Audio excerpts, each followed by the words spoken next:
Καλώς τες και καλώς τους σε ένα ακόμη Ισιδώρας Books, που ξεκινάμε αυτήν την σεζόν μετά από τα πάρα πολλά αιτήματά σας για να μοιραστώ μαζί σας τα βιβλία τα οποία αγαπώ, με εξελίσσουν και με βοηθούν να γίνομαι ένας καλύτερος σκεπτόμενος άνθρωπος.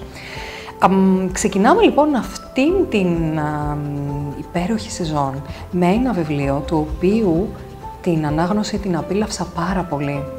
Από τις εκδόσεις Διόπτρα αυτή τη φορά και από τον Γιάννη Ξανθούλη, η Μαρινέλα, η δική μας Μαρινέλα, που πολλοί λένε ότι είναι η κυρία, η μεγάλη κυρία του ελληνικού τραγουδίου, αλλά δεν είναι, μην το πιστεύετε, είναι όλο το ελληνικό τραγούδι.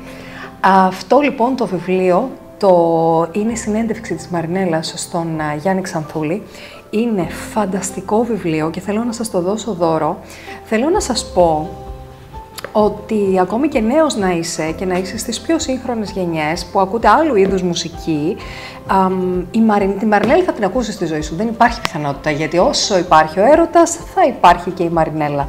Συνεπώς, περιμένω να συμμετέχετε στο διαγωνισμό και οι πιο νέοι. Η ερώτηση λοιπόν που θα πρέπει να απαντήσετε, γιατί γι' αυτό πρέπει να ακούτε όλο το βίντεο μέχρι το τέλος, είναι η εξής. Ποιο είναι το αγαπημένο μου τραγούδι από τη Μαρινέλα, ποιος είναι ο στίχος που με έχει συγκλονίσει πολύ?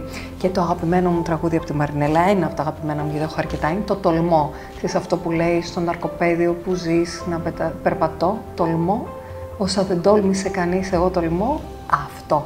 Απαντήστε λοιπόν στην ερώτηση και λάβετε μέρος στο διαγωνισμό για να κερδίσετε από τις εκδόσεις Διόπτρα αυτό το υπέροχο βιβλίο.